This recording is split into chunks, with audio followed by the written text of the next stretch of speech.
And Moses called all Israel, and said unto them, Hear, O Israel, the statutes and judgments which I speak in your ears this day, that ye may learn them, and keep and do them. The Lord our God made a covenant with us in Horeb. The Lord made not this covenant with our fathers, but with us, even us, who are all of us here alive this day. The Lord talked with you face to face in the mount out of the midst of the fire. I stood between the Lord and you at that time to show you the word of the Lord, for ye were afraid by reason of the fire, and went not up into the mount, saying, I am the Lord thy God, which brought thee out of the land of Egypt, from the house of bondage. Thou shalt have none other gods before me. Thou shalt not make thee any graven image, or any likeness of anything that is in heaven above, or that is in the earth beneath, or that is in the waters beneath the earth. Thou shalt not bow down thyself unto them, nor serve them. For I, the Lord thy God, am a jealous God, visiting the iniquity of the fathers upon the children unto the third and fourth generation of them that hate me, and showing mercy unto thousands of them that love me and keep my commandments. Thou shalt not take the name of the Lord thy God in vain, for the Lord will not hold him guiltless that taketh his name in vain. Keep the Sabbath day to sanctify it, as the Lord thy God hath commanded thee. 6 days thou shalt labor, and do all thy work. But the seventh day is the Sabbath of the Lord thy God. In it thou shalt not do any work, thou, nor thy son, nor thy daughter, nor thy manservant, nor thy maidservant, nor thine ox, nor thine ass, nor any of thy cattle, nor thy stranger that is within thy gates, that thy manservant and thy maidservant may rest as well as thou.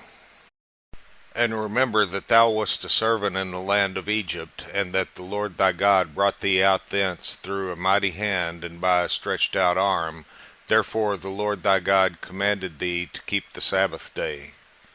Honor thy father and thy mother, as the Lord thy God hath commanded thee, that thy days may be prolonged, and that it may go well with thee, in the land which the Lord thy God giveth thee.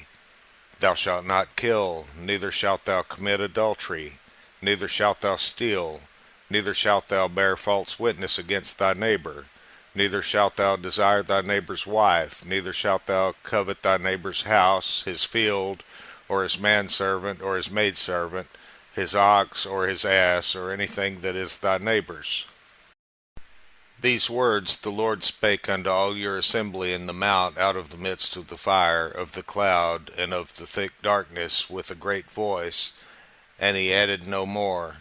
And he wrote them in 2 tables of stone, and delivered them unto me. And it came to pass, when ye heard the voice out of the midst of the darkness, for the mountain did burn with fire, that ye came near unto me, even all the heads of your tribes, and your elders, and ye said, Behold, the Lord our God hath showed us his glory and his greatness, and we have heard his voice out of the midst of the fire. We have seen this day that God doth talk with man, and he liveth. Now therefore why should we die? For this great fire will consume us. If we hear the voice of the Lord our God any more, then we shall die. For who is there of all flesh that hath heard the voice of the living God speaking out of the midst of the fire, as we have, and lived? Go thou near, and hear all that the Lord our God shall say, and speak thou unto us all that the Lord our God shall speak unto thee, and we will hear it, and do it. And the Lord heard the voice of your words when ye spake unto me, and the Lord said unto me, I have heard the voice of the words of this people, which they have spoken unto thee. They have well said all that they have spoken. Oh, that there were such an heart in them, that they would fear me, and keep all my commandments always, that it might be well with them, and with their children forever. Go say to them, Get you into your tents again. But as for thee, stand thou here by me, and I will speak unto thee all the commandments, and the statutes, and the judgments, which thou shalt teach them, that they may do them in the land which I give them to possess it. Ye shall observe to do therefore as the Lord your God hath commanded you. Ye shall not turn aside to the right hand or to the left. Ye shall walk in all the ways which the Lord your God hath commanded you, that ye may live, and that it may be well with you. and that ye may prolong your days in the land which ye shall possess.